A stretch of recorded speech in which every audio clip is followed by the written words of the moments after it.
अगर किसी व्यक्ति को हाइपरटेंसिव इमरजेंसी हो जाए या ब्लड प्रेशर बहुत ज़्यादा हो जाए तो वैसे सिचुएशन में बहुत ज़रूरी एक चीज़ है जिसे अक्सर हम भूल जाते हैं, वो है मानसिक तनाव को कम करना, यानी मेंटल स्ट्रेस को कम करना। आज डिस्कस करेंगे इसकी क्या इंपॉर्टेंस है।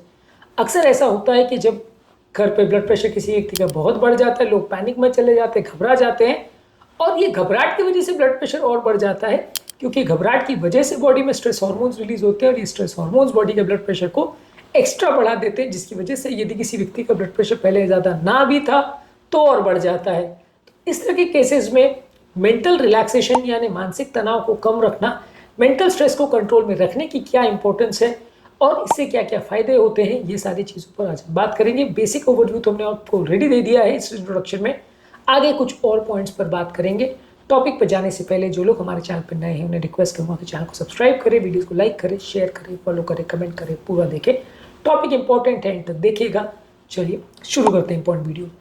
सबसे पहले ज़रूरी है कि हाइपरटेंसिव इमरजेंसी का मतलब ये है कि अगर किसी व्यक्ति का ब्लड प्रेशर बहुत ज़्यादा बढ़ जाए और अगर उसको एंड ऑर्गन डैमेज होने के चांसेस हो जाए, यानी ब्रेन का, हार्ट का, किडनी का, किसी जगह का परमानेंट डैमेज होने के अगर साइंस सिम्टम्स आने लग जाए तो उसको इमरजेंसी सिचुएशन मानते हैं। और ऐसे सिचुएशन में ज़्यादातर पेशेंट को भर्ती करना ज़रूरी होता है। ऐसे सिचुएशन में हम दवा ज़रूर लेते हैं, हॉस्पिटल ज़रूर जाते हैं, लेकिन अक्सर एक चीज़ को इग्नोर कर देते हैं, वो है मानसिक तनाव को कम करना, यानी पेशेंट को रिलैक्स करने के लिए कोशिश करवाना। अक्सर पेशेंट भी पैनिक में आ जाते हैं, परिवार वाले भी पैनिक में आ जाते हैं, पेशेंट को हॉस्पिटल में लेके जाते हैं, घबरा जाते हैं। तो ऐसे टाइम पर यदि पेशेंट को आप जानबूझ के ये कोशिश करेंगे बोलने का कि आप शांत रहो, आप टेंशन नहीं लो, सब मैनेज हो जाएगा, आप टेंशन नहीं लो, बीपी कम हो जाएगा, ये चीज़ को अगर आप फोर्सिबली पेशेंट को करवाएंगे या उसको जानबूझ के आप करवाएंगे तो उससे आपको सिग्निफिकेंट फायदा मिलेगा।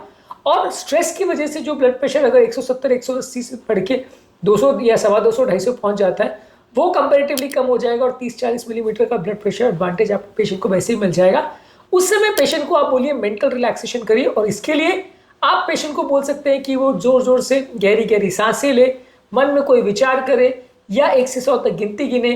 कोई भी ऐसी चीज़ जो मेंटल रिलैक्सेशन के लिए यूज़ की जाती है, वैसी चीज़ें अगर वो करता है, इससे उसका मानसिक तनाव कम होता है और उससे उसका ब्लड प्रेशर कम करने में सिग्निफिकेंट मदद मिलती है। ऐसे व्यक्ति को पैनिक करवाने और दौड़ाने भगाने के बदले आपको उसको एक जगह पे बैठा देना चाहिए। ऐसा व्यक्ति यदि दौड़ता भागता है या पैनिक करता है या इधर उधर घर में पेशेंट्स के रिलेटिव के साथ घूमता फिरता है, तो चलने फिरने की एक्शन की वजह से भी ब्लड प्रेशर बढ़ जाएगा। पेशेंट को एक जगह बैठा दीजिए या लिटा दीजिए, और पेशेंट को आप ये कह सकते हैं कि आप गहरी गहरी सांस लो, या आप पेशेंट को ऐसा कह सकते हो कि आप मेडिटेशन करो, मन में विचार लाना बंद करने का प्रयास करो। ये चीज़ अगर आप जानबूझ के करने का प्रयास करेंगे तो काफ़ी हद तक इमरजेंसी अपने आप टल जाएगी और पेशेंट का ब्लड प्रेशर में सिग्निफिकेंट रिलीफ आपको मिल जाएगा। अगर किसी व्यक्ति का ब्लड प्रेशर 210 220 हो गया है तो ऐसे टाइम पे मेंटल रिलैक्सेशन करने की वजह से 30-40 मिलीमीटर का आपको सिग्निफिकेंट एडवांटेज देखने को मिलेगा, जिससे कि ब्लड प्रेशर कंपेरेटिवली थोड़ा बेटर हो जाएगा और आपको हॉस्पिटल तक पहुंचने का टाइम मिल जाएगा, और एटलीस्ट कोई ऑर्गन डैमेज नहीं होगा, कोई हार्ट अटैक या इस तरह का इमरजेंसी क्रिएट नहीं होगा। इसके अलावा ये भी है कि इस तरह का टाइम पर अगर मेंटल रिलैक्सेशन करेंगे तो आपका ब्रेन भी अच्छा काम करता है। इस समय व्यक्तिगत काम और फोकस रहेगा तो अपनी मेंटल फैकल्टीज को वो प्रॉपरली यूज कर सकेगा, प्रॉपर डिसीजन ले पाएगा। यदि मान लीजिए ऐसे टाइम पर ऐसा है सिचुएशन कि घर पर कोई और नहीं है, पेशेंट को खुद का ही मैनेज करना है, तो वैसे टाइम पे यदि वो पैनिक करेगा तो पैनिक की वजह से बीपी और बढ़ जाएगा, वो सोच समझ नहीं पाएगा। ऐसे टाइम पे शांत होकर वो बैठ जाए और ठंडे दिमाग से अगर विचार करे तो सोचने समझने की क्षमता भी बेटर हो जाएगी और डिसीजन लेने की क्षमता भी बेटर हो जाएगी। ब्रेन की सोचने और समझने की क्षमता चली जाती है, क्योंकि ब्रेन में इस टाइम सूजन आ जाती है, इडिमा हो जाता है, जिसको हाइपरटेंसिव एन्केफेलोपैथी बोलते हैं, जिसकी वजह से काफ़ी पेशेंट सोच विचार नहीं कर पाते, डिसीजन नहीं ले पाते, कोई भी प्रॉपर विचार नहीं कर पाते, जिसकी वजह से और डिसीजन लेने में प्रॉब्लम होती है, हॉस्पिटल पहुंचने में प्रॉब्लम होती है। बाई चांस पेशेंट को खुद ड्राइविंग करके हॉस्पिटल पहुंचना है तो वो भी करना मुश्किल हो जाता है, क्योंकि उसको दिखना सुनना समझना बंद हो जाता है। तो वैसे केस में कंडीशन और बिगड़ जाती है। तो शांत होकर बैठ जाने से एटलीस्ट आपका ब्लड प्रेशर कुछ कम हो जाएगा, ब्रेन का परफ्यूजन बेटर हो जाएगा, सोचने समझने की क्षमता बेटर हो जाएगी, तो आप बेटर डिसीजन ले पाओगे। और यदि मान लीजिए खुद ड्राइव करके हॉस्पिटल जाने की आवश्यकता है, हालांकि ये रिकमेंडेबल नहीं है कि ऐसे सिचुएशन में पेशेंट खुद हॉस्पिटल ड्राइव करे, क्योंकि ऑब्वियसली भले 10-20 ब्लड प्रेशर कम हो भी गया तो भी ऐसे टाइम पे मेंटल फैकल्टी उतनी अच्छी नहीं होती, एक्सीडेंट होने का चांस ज़्यादा रहता है। तो फिर भी आप अगर ऐसे सिचुएशन होती भी है तो थोड़े आपके सर्वाइवल के चांसेस बेटर हो जाते हैं और हॉस्पिटल पहुंचने के चांसेस बेटर हो जाते हैं। हालांकि हम फिर भी ये रिकमेंड करेंगे कि बहुत ज़्यादा अगर ब्लड प्रेशर है, खासकर अगर 200-250 से ऊपर है और अगर इमरजेंसी सिचुएशन क्रिएट हो गई, तो अगर एम्बुलेंस में हॉस्पिटल ले जाए तो ज़्यादा अच्छा रहेगा। इसके अलावा ऐसे टाइम पे अगर कोई मेडिकल प्रोसीजर्स करने की ज़रूरत है, इंटरवेंशन करने की ज़रूरत है, हॉस्पिटल में आके कोई बेटर दवाइयाँ, इंजेक्शन कुछ देने की आवश्यकता है, तो पेशेंट थोड़ा कोऑपरेटिव मोड में भी रहेगा यदि वो रिलैक्स रहेगा। अगर पेशेंट पैनिकी मोड में रहेगा तो उस समय डॉक्टर के साथ क्या बात करनी है, कैसे बात करनी है, दवाइयों के साथ कैसा रिस्पॉन्स करना है, ये सारी चीज़ों पर उसका कंट्रोल चला जाता है और वो प्रॉपर डिसीजन नहीं ले पाता, कई बार गलत डिसीजन ले लेता है। तो ये सारी चीज़ों में वो बेटर सोच समझ सकेगा, बेटर डिसीजन ले पाएगा और मेडिकल इंटरवेंशन या कोई दवा गोली या ट्रीटमेंट अगर करना है एग्रेसिवली, तो उसके लिए भी बेटर वे में कोऑपरेट कर पाएगा। इसके अलावा मेंटल रिलैक्सेशन करने से आपकी इस तरह की सिचुएशन को हैंडल करने की क्षमता बढ़ जाती है। जो लोग रेगुलरली मेंटल रिलैक्सेशन करते हैं, योगा मेडिटेशन वगैरह करते हैं, वो इस तरह की सिचुएशन को बेटर वे में मैनेज कर पाते हैं, उस तरह की इमरजेंसीज को बेटर वे में डील कर पाते हैं, जिससे उनका इस तरह की प्रॉब्लम्स में पड़ने के चांसेस कम हो जाते हैं और यदि प्रॉब्लम हो भी जाए तो मैनेज करने के चांसेस बढ़ जाते हैं। इसके अलावा ओवरऑल रिकवरी भी बेटर हो जाती है यदि पेशेंट का मेंटल स्ट्रेस कम है। पेशेंट का ओवरऑल रिकवरी प्रोसेस भी कंपेरेटिवली ज़्यादा स्मूथ हो जाता है यदि वो मानसिक तनाव में नहीं है।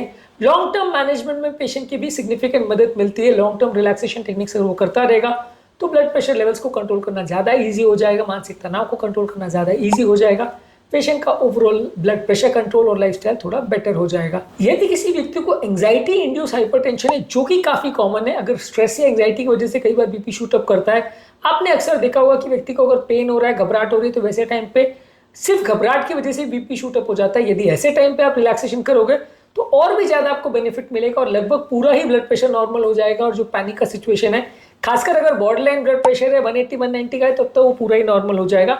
हाँ, अगर 200-250 से ऊपर अगर चला गया है सिस्टोलिक ब्लड प्रेशर, तो हो सकता है उतना नीचे ना भी जाए। लेकिन अगर सिर्फ एंजाइटी और स्ट्रेस और घबराहट की वजह से ब्लड प्रेशर बढ़ा है, तो डेफिनेटली आपको रिलैक्सेशन करने से उस पर सिग्निफिकेंट फायदा मिलेगा। आप अपने केयर गिवर्स और फैमिली मेंबर्स के साथ बेटर वे में मैनेज कर पाओगे।